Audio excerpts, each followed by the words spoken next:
On va rapidement enchaîner avec la deuxième partie de notre article 1 qu'on avait commencé il y a 2 semaines, parce que je veux pas qu'on perde trop en pensée le reste de l'article. Et donc, je voulais le faire quand même assez rapidement pour qu'on ait tout l'article 1 en tête, une bonne compréhension du article 1, chapitre 1 de notre confession de foi, la 1689. Et donc, ce matin, on va finaliser cet article. Il y a 2 semaines, on avait regardé la différence entre, je sais pas si vous vous rappelez, la révélation générale et la révélation spéciale, ou parfois intitulée la révélation particulière, celle que Dieu donne pour le salut. On avait observé 3 attributs des Saintes Écritures. Le chapitre 1 est sur les Saintes Écritures. On avait vu qu'elle est décrite comme la seule règle suffisante, c'est-à-dire que tout ce qui est nécessaire, premièrement au salut, et deuxièmement à la vie du croyant, est contenu dans la Bible. Deuxièmement, qu'elle est certaine, qu'on peut y placer toute notre assurance, et qu'elle est infaillible, c'est-à-dire qu'elle est sans erreur morale, sans erreur géographique, historique, etc. Donc la révélation générale rend les hommes, comme on l'avait vu, et comme le texte même dans la première partie de l'article 1 nous le dit, rend les hommes inexcusables. Pourquoi? Parce qu'ils ont vu la création, ils voient la création tous les jours de leur vie, mais ne peuvent en être sauvés pour autant. Ça les rend inexcusables dans le sens où ils voient l'œuvre de Dieu et que leur rejet de Dieu est une preuve de leur folie, de leur péché. Et donc ça les rend inexcusables, ça rend tout homme inexcusable. Mais ce n'est pas assez pour sauver. On a besoin de ce qu'on appelle la révélation spéciale. On a vu de la parole de Dieu, de la révélation spéciale de Dieu, pour connaître la volonté de Dieu envers l'homme, pour connaître le plan du salut. Jusque dans l'Ancien Testament, Dieu avait choisi de se révéler, on pourrait dire partiellement, ou une autre façon de le dire plus appropriée serait de dire que la révélation était progressive. Dieu n'a pas comme tout révélé à Adam, paf, il savait tout, tous les mystères de l'univers, tous les mystères de la révélation spéciale. C'était pas comme ça que ça s'est passé. On voit que dans les Écritures, on le voit par les alliances, entre autres, qui sont organisées de cette façon progressive. Et on voit que Dieu révèle toujours un peu plus de lui-même jusqu'à ce qu'on arrive au Nouveau Testament. Et donc Dieu avait choisi de se révéler aussi par plusieurs moyens. La dernière, on peut l'appeler la première partie, la partie A de l'article 1, finit de cette façon, que Dieu avait choisi de se révéler de plusieurs manières autrefois. Par les prophètes, par des songes, par toutes sortes de choses miraculeuses et mystérieuses. Mais ce matin, on va regarder à cette deuxième partie de l'article qui nous concerne peut-être plus, de façon plus personnelle, qui concerne la révélation spéciale de Dieu dans le Nouveau Testament, ce qui a trait à la révélation divine que nous avons entre nos mains, qu'on appelle communément la Bible, ce livre.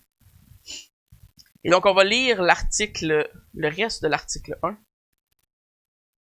Puis, je vous encouragerais, si on a une boîte encore, hein, on l'a trouvé la boîte?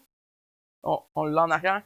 Si vous avez pas de petits bouclettes là, de la 1689, là, rose comme ça, là, prenez-en un, comme ça, quand on va voir la série, amenez-le avec vous, ça va être plus facile.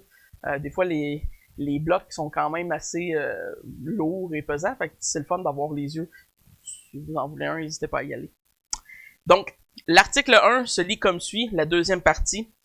Ensuite, pour que la vérité soit préservée et mieux propagée, et pour que l'Église soit d'autant plus sûrement établie et affermie, en face de la corruption de la chair, de la malice de Satan et du monde, il a plu au Seigneur de la mettre tout entière par écrit. Pour cela, l'Écriture sainte est indispensable, Dieu ayant cessé de manifester sa volonté à son peuple, comme il l'avait fait jusque-là.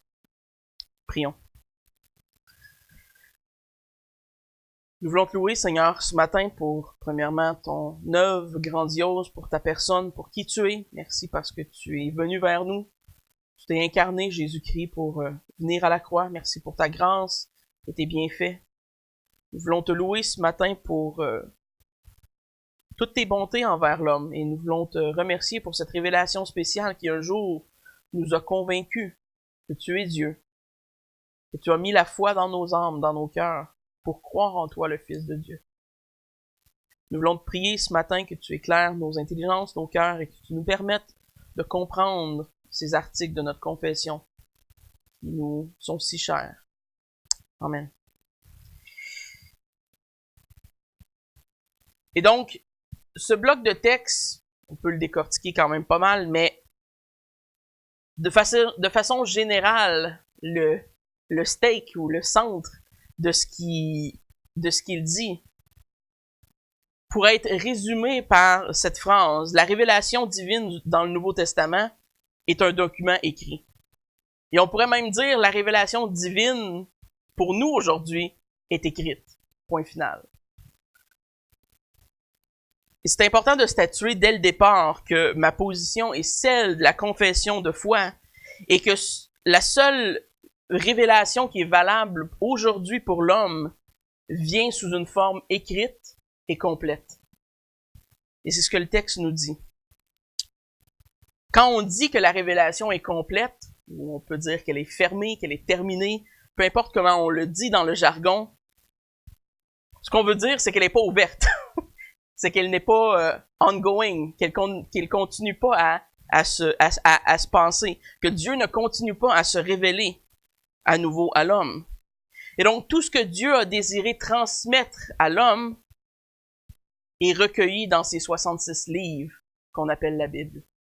Et ça, on ne peut librement y ajouter ou y enlever. Et c'est ce qu'on veut dire quand on dit que la révélation est complète.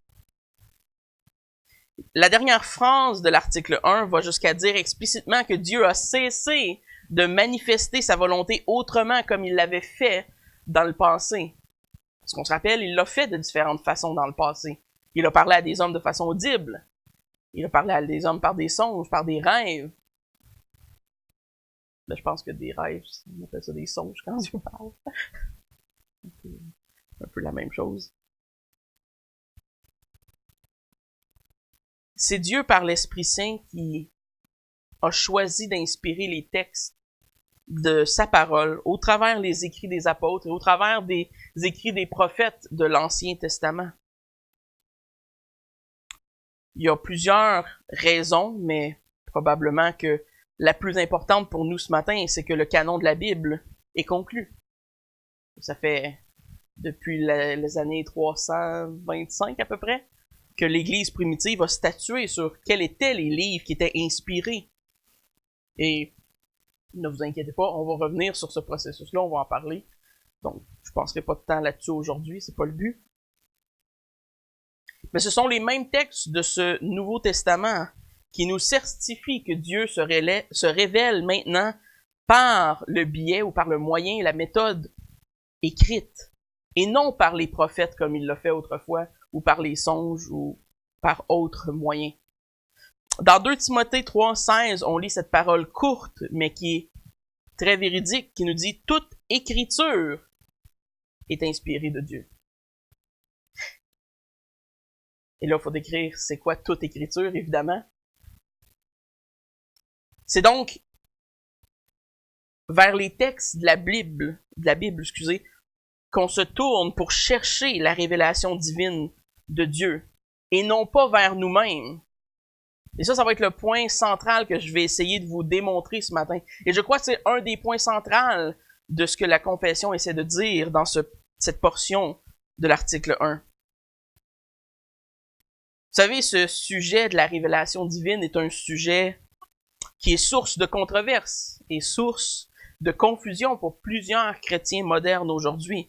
Et possiblement que vous avez grandi dans l'Église avec l'idée que Dieu parlait encore aux hommes. Parce que c'est une idée qui est relativement répandue et commune dans les églises évangéliques au sens large aujourd'hui. On va souvent entendre dans le milieu charismatique, plus fortement, des choses et des énoncés comme Dieu m'a donné une nouvelle révélation, ou Dieu m'a dit, ou Dieu m'a parlé. Et parfois, ce que les gens veulent dire quand ils disent ça, c'est j'ai lu la Bible, puis dans le fond, j'ai compris ce que ça voulait dire. Ça, on appelle ça de l'illumination. L'illumination de nos cœurs. C'est pas une révélation. Et c'est là que c'est important de définir les termes quand même. Parce qu'une révélation, c'est quelque chose de nouveau qui est donné à l'homme, que l'homme ne savait pas. Que Dieu donne directement à l'homme comme une nouvelle connaissance. Ça, c'est notre définition de base de ce que c'est une révélation. Donc, si on fait juste dire que l'Esprit Saint nous guide vers une compréhension des Écritures, ça, c'est d'autre chose. On parle ici d'illumination, excusez. On va essayer d'avoir la bonne terminologie, hein? Je vais pas vous mêler. Et même que, si vous avez un peu baigné dans ce milieu, vous allez savoir assez rapidement que les gens comme nous sont facilement étiquetés comme des gens qui manquent de foi même, qui vont être trop fermement ancrés aux vieilles écritures, même que ces gens vont souvent aller dire qu'on croit en les lettres mortes, faisant référence à ce que Paul utilise. Évidemment, c'est pas du tout le sens de ce texte, mais bon, ils vont souvent utiliser cette référence pour nous décrire qu'on est fermé au message de Dieu. Mais la question soulevée par cet article est importante ce matin. Est-ce que Dieu continue à se révéler encore aujourd'hui? Si on lit l'article qu'on vient de lire et qu'on le comprend, la réponse est non. Pourquoi donc la 1689 nous parle d'une révélation complète, terminée et qui est écrite? Ben, premièrement, la notion d'une révélation individuelle dans le Nouveau Testament est explicitement prohibée par les Écritures. Et on va lire le texte un petit peu plus loin. Même, je vous dirais, à la limite, même dans l'Ancien Testament, les prophètes devaient avoir des prophéties qui étaient validées aux yeux de tous et validées pour eux, dans le sens où Dieu avait ordonné de mettre à mort les prophètes qui disaient des fausses prophéties. Chose qu'on fait rarement de nos jours d'ailleurs, pour ceux qui ont des mauvaises prophéties. Mais vous savez pourquoi la pénalité était aussi sévère pour une mauvaise prophétie? C'est parce que la prophétie sous-entendait qu'un homme parlait de sa bouche les paroles de Dieu. C'était directement les paroles de Dieu qui sortaient de la bouche du prophète. Et donc, si la bouche du prophète disait des mensonges au nom de Dieu, c'était Dieu qui était fait menteur. Et donc, on devait mettre cet homme à mort à cause de la réputation de Dieu. Dieu n'est pas menteur. On ne fait pas Dieu menteur.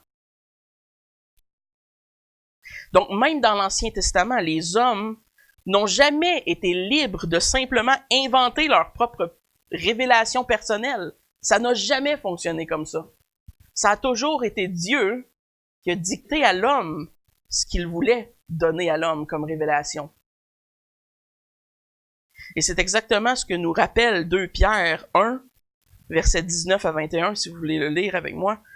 2 Pierre 1, qui est un texte que notre confession utilise pour défendre sa position d'ailleurs. 2 Pierre 1, 19 à 21. Et nous tenons pour autant plus certain la parole prophétique à laquelle vous faites bien de prêter attention, comme à une lampe qui brille dans un lieu obscur, jusqu'à ce que le jour vienne et paraître, et que l'étoile du matin se lève dans vos cœurs, sachant tout d'abord vous-même qu'aucune prophétie de l'Écriture ne peut être l'objet d'une interprétation particulière. Car ce n'est pas par une volonté d'homme qu'une prophétie a jamais été apportée, mais c'est poussé par le Saint-Esprit que des hommes ont parlé de la part de Dieu. Voici un texte central ce matin. C'est non seulement faux, mais c'est aussi un grave péché de dire que Dieu nous parle quand ce n'est pas le cas. Et je veux que vous compreniez le sérieux de ce que les gens font de façon parfois anodine. sans trop y réfléchir, parce qu'ils sont pris dans une fausse théologie, dans un mouvement qui les encourage à faire de telles choses. Et c'est encore pire quand notre révélation personnelle, je la mets en parenthèse, là, va à l'encontre de ce qui est révélé par écrit dans le Nouveau Testament. Et ça, encore une fois, je l'ai vu à multiples reprises. Ce que j'ai souvent vu et observé, malheureusement, c'est ceux qui croient en une continuité de la révélation divine. C'est plutôt un blasphème de la révélation qu'un respect de celle-ci. Et malheureusement, la grande tristesse dans ce type de fausse théologie, dans les églises qui le pratiquent, c'est que cette pratique nous éloigne de la parole infaillible des Écritures saintes et convainc les hommes de leur propre petite révélation personnelle à eux, qui est souvent basée sur à peu près rien d'autre que des intuitions émotives. Et je vous assure qu'il est impossible de vivre la vie chrétienne avec toutes ces difficultés et tous ces combats si votre foi est ancrée dans une révélation personnelle. Vous allez faillir. C'est promis. Si ce qui nous permet de persévérer, c'est notre feeling, le jour que notre feeling est parti, il n'y a plus de persévérance. Et donc, c'est non seulement extrêmement dangereux et nous éloigne, je crois, de la vraie foi, mais comme on va le voir aujourd'hui, ça nous mène souvent à des mouvements extrêmement tordus au sein du christianisme. Et pour paraphraser les phrases de notre bon pasteur John MacArthur, voici ce qu'il dit, je paraphrase là. L'Église a toujours cru en l'autorité d'une vérité externe à l'homme. Si la vérité est en chacun de nous, alors nous sommes laissés avec rien d'autre qu'une vérité mystérieuse qui n'est jamais objective. Mais nous croyons que la vérité est hors de l'homme, que la révélation divine est hors de l'homme, et que la parole de Dieu est hors de l'homme. Elle est objective, contenue dans les 66 livres de la Bible, et aucune supposition est nécessaire pour connaître la volonté de Dieu pour l'homme. Ce qu'il est en train de dire notre ami John MacArthur, c'est qu'on n'a pas besoin de guesser, on n'a pas besoin de deviner quelle est la volonté de Dieu. Elle nous est donnée, elle est écrite, on a juste à l'étudier et la lire. C'est merveilleux pareil. Aucun mysticisme nécessaire. Et c'est exactement ce que nous enseigne le Nouveau Testament. L'un des ministères de l'Esprit Saint est de convaincre intérieurement l'homme, c'est-à-dire chaque chrétien plutôt pour être plus spécifique, et le pousser vers une compréhension et une interprétation des Écritures externes à lui. Donc intérieurement, l'Esprit nous pousse à étudier les textes et à les comprendre adéquatement. Mais les textes, la vérité est en dehors de l'homme et pas en dedans de lui. Et on n'a pas tous chacun notre petite vérité personnelle.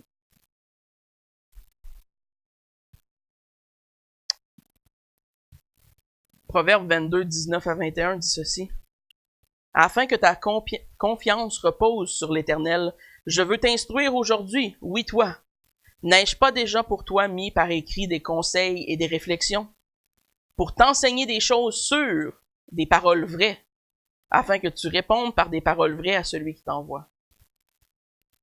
La bénédiction, vous savez, d'une révélation écrite est dans ce proverbe. C'est qu'elles sont sûres et qu'elles sont certaines et qu'elles sont vraies. Sont vérifiables, sont observables, etc.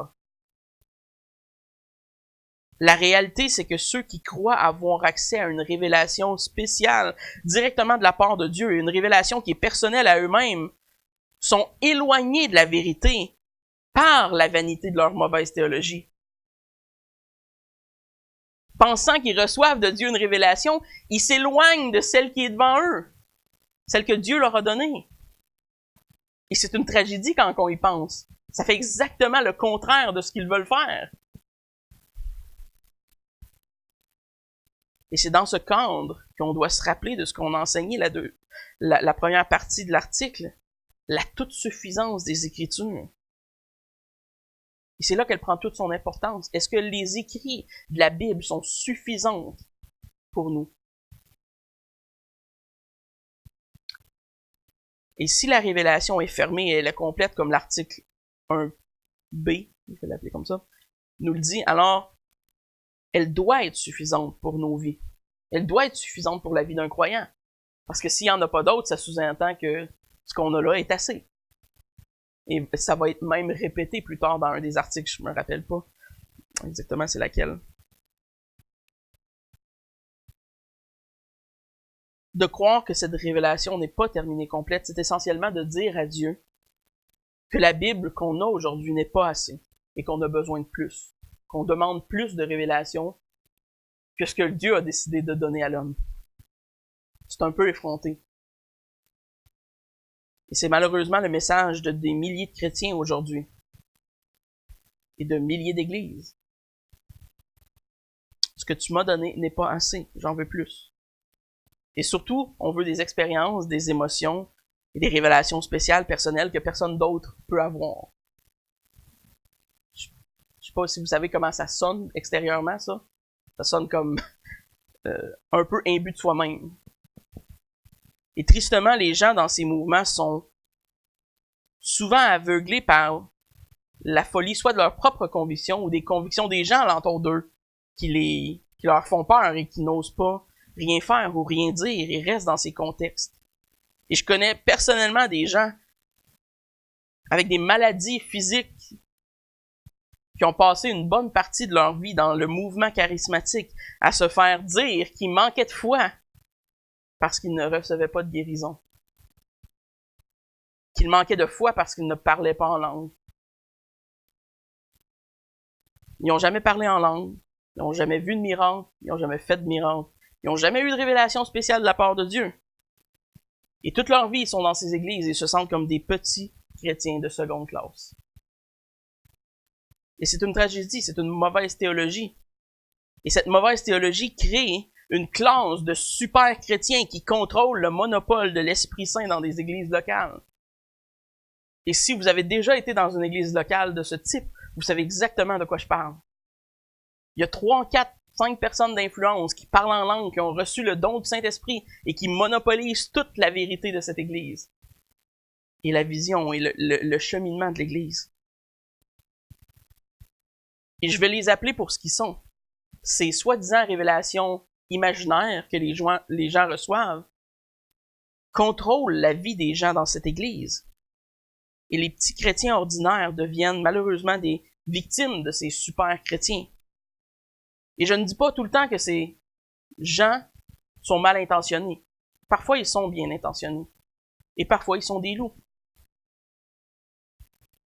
Romains 15, 4 nous dit tout ce qui a été écrit d'avance l'a été pour notre instruction, afin que par la patience et par la consolation que donnent les Écritures, nous possédons l'espérance. Qu'est-ce qui nous donne l'espérance? Les Écritures. Romains 15 nous rappelle que tous les enfants de Dieu ont librement cet accès à l'espoir que donnent les Écritures. Tout enfant de Dieu devrait être capable de prendre sa Bible, de lire pour lui-même et de trouver l'espoir en Christ qui est renfermé.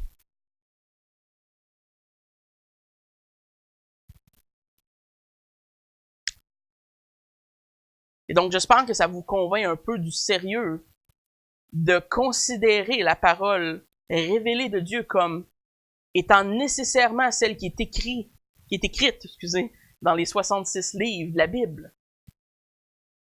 Autant le Nouveau Testament que l'Ancien Testament sont inspirés. Et ils sont les paroles de Dieu.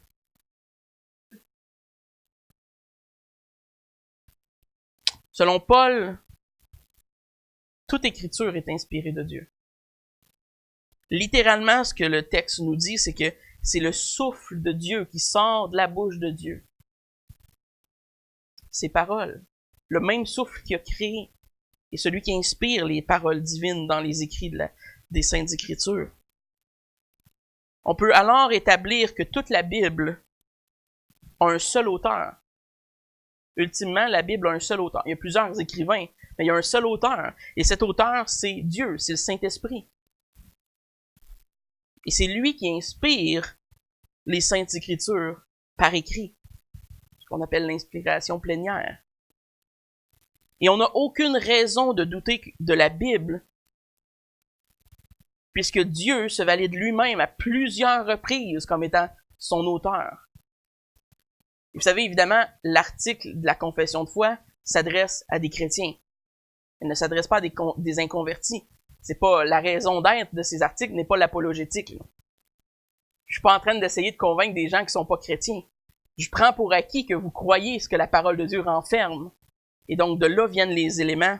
Et donc, je dis cela parce que souvent les gens à l'extérieur vont nous accuser de faire un raisonnement circulaire, de prouver la Bible par l'intérieur de la Bible. Oui, mais Dieu nous donne la foi pour croire que la Bible est inspirée de Dieu. Donc, on la lit et on la croit. Donc, on part de cette base quand la confession nous parle. C'est pas un texte apologétique. Deuxièmement, Jésus déclare ses propres paroles comme étant divinement inspirées. Et pour une majeure partie des textes du Nouveau Testament, ce sont les paroles de Jésus qui nous sont rapportées, qui nous sont enregistrées pour nous. Luc 21, 33, comme on va étudier sûrement dans 4 ans. On est à 8. Mettons 2 ans. Le ciel et la terre passeront, mais mes paroles ne passeront point. Qu'est-ce qui reste? La parole de Dieu. Et donc Jésus lui-même, c'est Jésus qui dit ces paroles, déclare que ces paroles à lui vont rester de façon éternelle.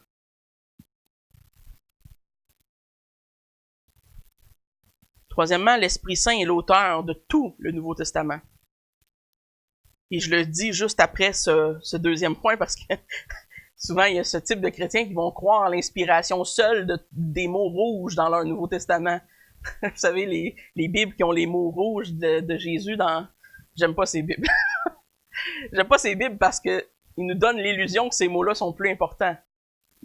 Tout le Nouveau Testament est inspiré de Dieu. Et donc, ceci dit, ce ne sont pas seulement les paroles de Jésus qui sont inspirées divinement, mais tous les écrits du Nouveau Testament qui sont gardés par Dieu dans le canon des Saintes Écritures. Et bien qu'on va revenir sur le sujet du canon éventuellement, pour l'instant, il s'agit simplement de comprendre le texte qu'on a lu plus tôt de 2 Pierre 1, 21 pour être convaincu. Car ce n'est pas par une volonté d'homme qu'une prophétie a jamais été apportée, mais c'est poussé par le Saint-Esprit que des hommes ont parlé de la part de Dieu. Donc, de façon simple, si on comprend ça, on comprend que tout le Nouveau Testament a été inspiré de Dieu. Parce que c'est poussé par le Saint-Esprit que Paul, que les autres apôtres, qui n'étaient pas Jésus, mais qui étaient inspirés pleinement par l'Esprit Saint, ont écrit ces choses. Et donc, on croit que tout le Nouveau Testament, comme tout l'Ancien Testament, a été inspiré du Saint-Esprit. Le même auteur, par la main de différents écrivains, qui ont leur style à eux, qu'on peut étudier de façon, et on voit les façons d'écrire sont différentes. Parce qu'on ne croit pas que la révélation était robotique, que Dieu donnait une dictée, puis là, l'être humain écrivait ça comme ça. C'est pas comme ça que ça s'est passé. L'inspiration plénière nous dit, et on va sûrement y revenir, là, mais nous dit que l'Esprit Saint a sans faute inspiré tout le message qui devait être contenu, mais que les apôtres ont quand même utilisé leur intelligence et leur raisonnement à travers l'inspiration du Saint-Esprit pour écrire ces vérités. Donc, de pourquoi on retrouve un peu la signature littéraire de chaque homme qui a écrit les textes de la Bible. Quatrièmement, la source de la révélation, comme je l'ai dit un peu plus tôt, n'est pas à l'intérieur de l'homme, mais elle est à l'extérieur de lui. La vérité se trouve dans les textes de la Bible qui ne sont pas dans l'homme. La révélation n'est pas donnée dans le cœur de l'homme directement. Joup, on reçoit la révélation, puis là, on sait tout. Dieu nous donne la foi, Dieu nous donne l'Esprit Saint, et après ça, on va regarder dans les textes de la Bible et on va comprendre la vérité que Dieu nous a révélée. C'est comme ça que ça marche depuis très longtemps, et j'argumenterais que c'est comme ça que ça marchait dans l'Ancien Testament, même.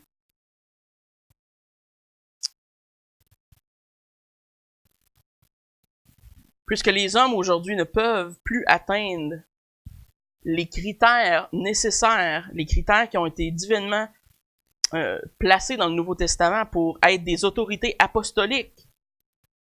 C'est-à-dire qu'il ne peut plus y avoir d'écrivains du Nouveau Testament aujourd'hui. Donc, de facto, par défaut, La révélation écrite est bel et bien complète et suffisante et la seule auquel on peut se fier. Il n'y a plus d'inspiration à l'extérieur de cela. Pourquoi? Parce que les prophètes et les apôtres n'existent plus. Pourquoi? Parce que le Nouveau Testament nous donne des critères très spécifiques sur ce que devaient être et avoir fait les apôtres, et que personne dans le monde aujourd'hui ne remplit ces critères. C'est très simple. Tout ce qu'on a à faire, c'est lire le texte. Personne n'a été en proximité de Jésus. Et voilà, il n'y a plus de prophètes et plus d'apôtres. Et donc, plus personne n'a l'autorité de proclamer sa parole comme étant divinement inspirée. Point final. Donc, maintenant qu'on a établi l'importance de comprendre la révélation divine comme étant une révélation écrite, voici 3 rôles que nous donne la confession concernant cette révélation écrite. Et l'article nous dit que l'article nous dit que les Écritures saintes écrites sont indispensables pour ces 3 rôles qui nous protègent de ce qu'elle donne comme étant 3 dangers potentiels. Et le premier de ces rôles que l'on voit, c'est la préservation. Vous savez, le meilleur moyen que Dieu ait donné à l'homme pour préserver la pureté d'un message, c'est indéniablement l'écrit. Je ne sais pas si vous avez déjà joué au jeu du téléphone. Vous savez que la préservation orale serait très difficile. Ça commence par quelque chose, ça finit par d'autres choses. Parce que, au bout de la ligne, juste au bout de 4, 5, 6, 7 personnes qui comprennent un petit peu différemment, les mots ne sonnent pas pareil dans notre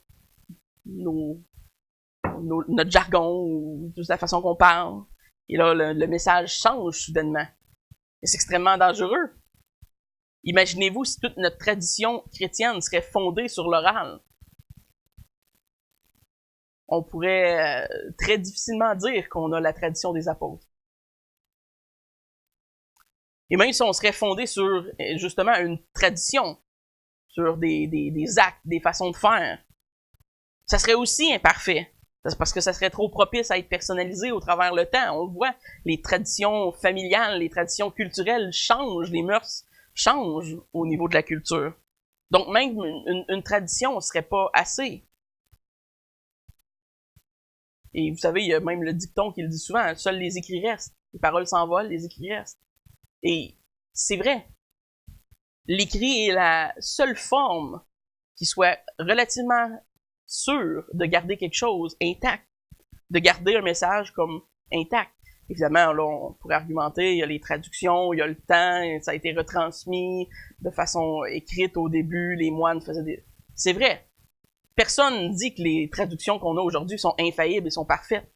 Je pense que on l'a établi assez clairement. Ce qui est infaillible, c'est les textes originaux. Mais on a des bonnes parties de ces textes originaux. Donc, on est capable de traduire des très bonnes versions de la Bible dans presque toutes les langues du monde.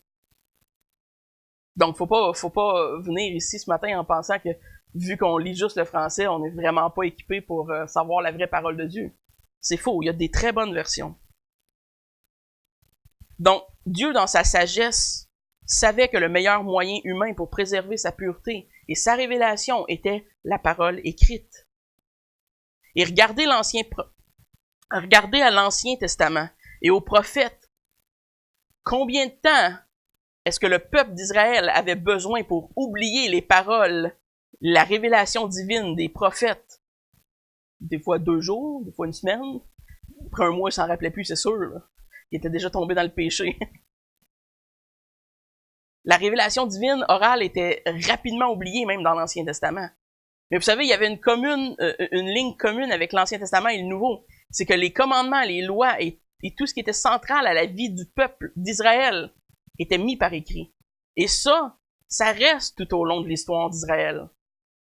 Donc, j'argumenterais que même dans l'Ancien Testament, la forme normative de révélation divine, c'était les écrits. C'était pas les prophéties des prophètes.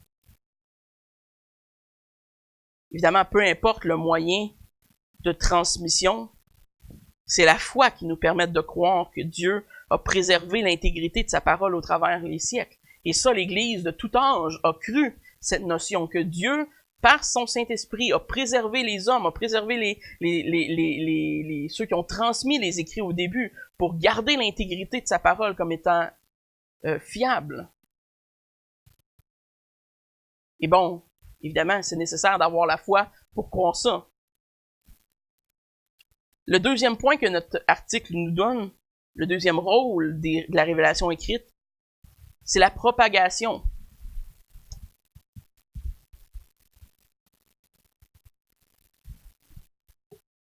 Vous savez, ce qui est écrit peut être traduit. Ce qui est écrit peut être propagé beaucoup plus facilement que ce qui est juste une tradition orale. Ce qui est écrit peut être traduit dans différentes langues et peut être propagé à tout pays, à tout peuple. C'est exactement ce qui est arrivé au début de l'Église. Et c'était en partie la mission de l'Église, la grande mission dans Matthieu. Même au niveau des églises primitives, c'était plus efficace de propager le message de l'Évangile, la bonne nouvelle, par les apôtres et par les écrits des apôtres. Et les lettres se passaient dans les églises. Évidemment, Paul ne pouvait pas être partout en même temps, là. Donc, ces écrits étaient les choses qui restaient dans les mains des églises et qui leur permettaient d'avoir cette révélation apostolique. On dit souvent que la presse, de la presse pour imprimer, a propulsé la foi chrétienne dans le monde entier. Et c'est partiellement vrai. Mais la première raison, c'est que Dieu savait que l'écrit était le meilleur moyen de préserver et de propager l'intégrité de sa révélation divine à l'homme. Et c'est pour cette raison qu'il faut encore fermement aujourd'hui croire que ce qui est la révélation divine de Dieu est contenu dans la Bible et pas dans nos cœurs, pas dans une révélation personnelle. Seulement dans la Bible. Effectivement, depuis l'Église, depuis même Israël et l'Ancien Testament est établi et affermi par les écrits. Et même quand il y a eu les prophètes et d'autres formes de révélation divine dans l'Ancien Testament, les écrits étaient le moyen le plus courant de connaître, le plus courant et le plus fiable de connaître Dieu. Et on voit ceci à de nombreuses reprises, mais on le voit particulièrement dans le texte de 2 Rois 17, versets 36 et 37, qui se lit comme suit. « Mais vous craindrez l'Éternel, qui vous a fait monter du pays d'Égypte avec une grande puissance et un bras étendu. C'est devant lui que vous vous prosternerez, et c'est à lui que vous offrirez des sacrifices. Vous observerez et mettrez toujours en pratique les préceptes, les ordonnances, la loi et les commandements qu'il a écrits pour vous. Et vous ne craindrez point d'autre Dieu. » Donc, dès le début, une des priorités de Dieu dans le Pentateuque a été d'écrire sa loi, ses commandements, ses préceptes, ce qu'il voulait pour le peuple d'Israël. Parce que même dans l'Ancien Testament, l'écrit était la forme normative de révélation divine. Excusez. Ça roule bien sur la langue. Et je vais terminer avec ceci rapidement, là.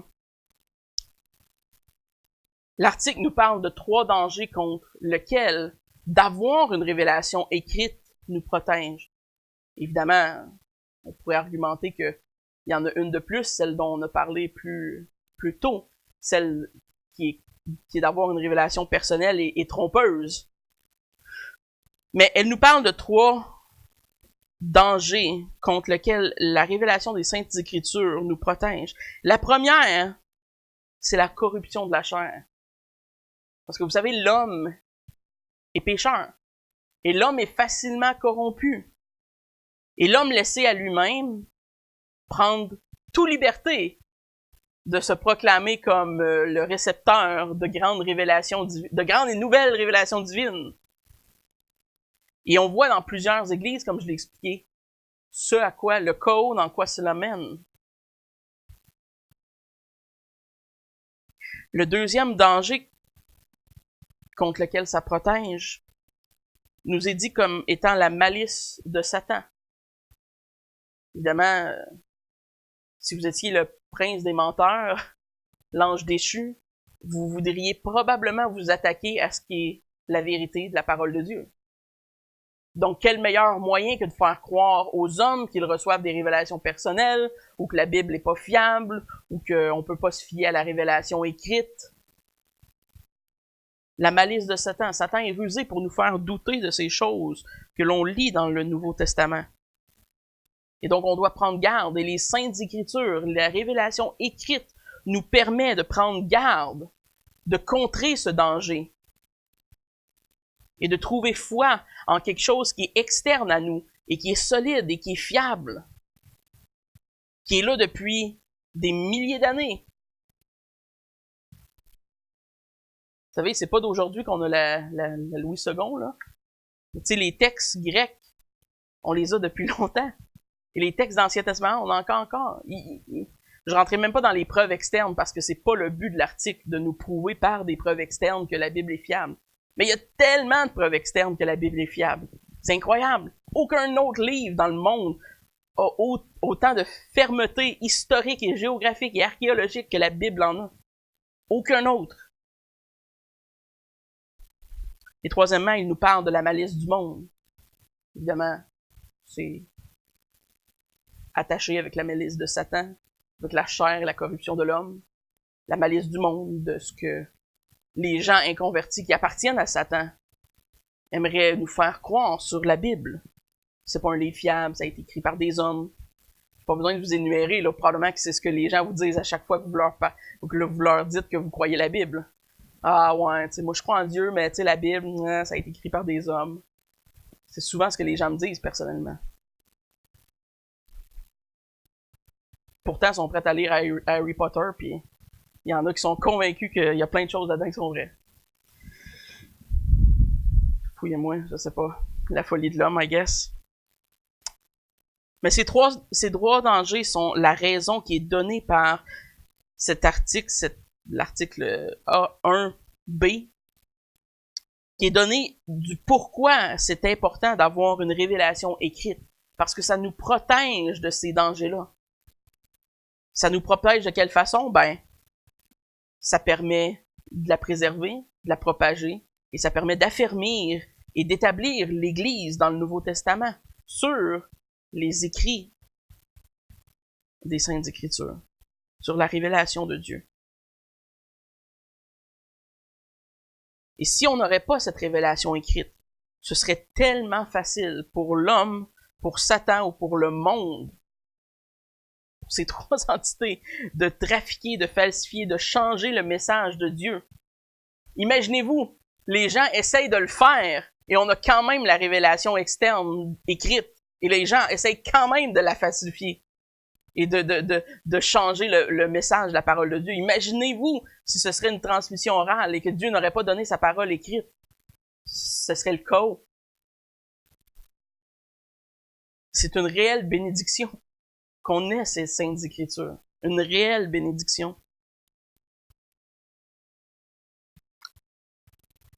En fait, vous n'avez même pas à l'imaginer. Vous pouvez regarder à tous les faux prophètes de notre époque qui utilisent le message de la Bible pour manipuler des gens dans des religions pour souvent des gains sordides ou des gains personnels. C'est exactement ce qu'ils font, en fait. Ils mettent les Saintes Écritures de côté parce qu'ils savent qu'ils peuvent pas aller avec ça si leur but est un gain personnel. Et ils manipulent les gens par des discours qui sont attirants, qui sont mielleux, comme le Nouveau Testament nous le dit, hein. Ça coule, c'est doux, c'est le fun d'entendre. Mais c'est vide, mort. Vide de vérité, vide de puissance, vide des Écritures saintes.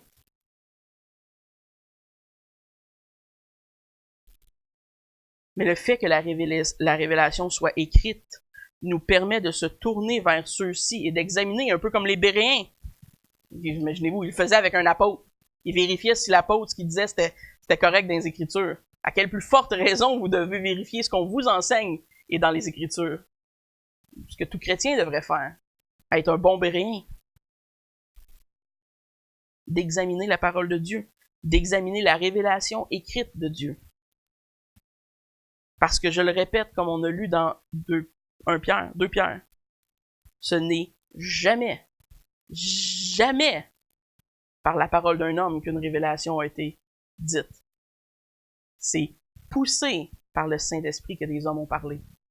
Et si ce n'était pas poussé, il était mis à mort. C'était sérieux de même. Donc c'est l'Esprit Saint, tout depuis le début de l'Ancien Testament, qui par la bouche d'homme donne sa révélation.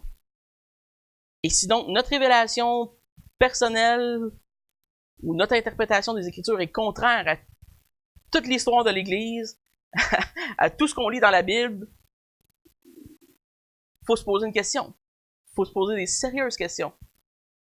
Si t'es le seul gars qui a trouvé la vérité de la Bible dans plus de 3000 ans, t'as probablement tort. C'est sûr. Donc, les Saintes Écritures nous gardent, nous scellent de ces dangers. Et on peut rendre gloire à Dieu ce matin parce que je suis conscient que c'est très doctrinal, très théologique, mais dans ça, on peut rendre gloire à Dieu de façon très pratique ce matin, d'avoir accès à ses écrits, de la sainte parole, de la révélation divine, et de savoir qu'on peut ouvrir les 66 livres de la Bible et lire exactement ce que Dieu veut qu'on sache. Et c'est une grâce incroyable qui est faite à l'homme. Merci Seigneur de nous avoir donné cette révélation qui est claire, qui est précise, qui a été gardée, qui est fidèle et qui est écrite, que nos enfants pourront lire et que les enfants de nos enfants pourront lire. Prions. On veut te remercier, Seigneur, ce matin pour ce qu'on vient d'étudier, pour ta révélation écrite, Seigneur, dans ce que l'on tient dans ces textes de la Bible. Merci parce que ta parole est la vérité. Et Seigneur, tu l'as donnée aux hommes de façon écrite et on peut la lire, l'analyser, en être béni chaque jour de nos vies. On te prie, Seigneur, de s'attacher à cette parole, de s'attacher à la lecture de cette parole, sachant que c'est elle qui agit puissamment dans la vie de chaque croyant pour nous sanctifier, pour nous amener à la ressemblance de Jésus-Christ et pour attirer des hommes et des cœurs à toi aussi. Merci pour le Saint-Esprit qui nous habite et qui nous permet de comprendre ces Écritures saintes. Continue, Seigneur, en tant qu'Église, à nous protéger, à nous garder, Seigneur, par ta parole. Amen.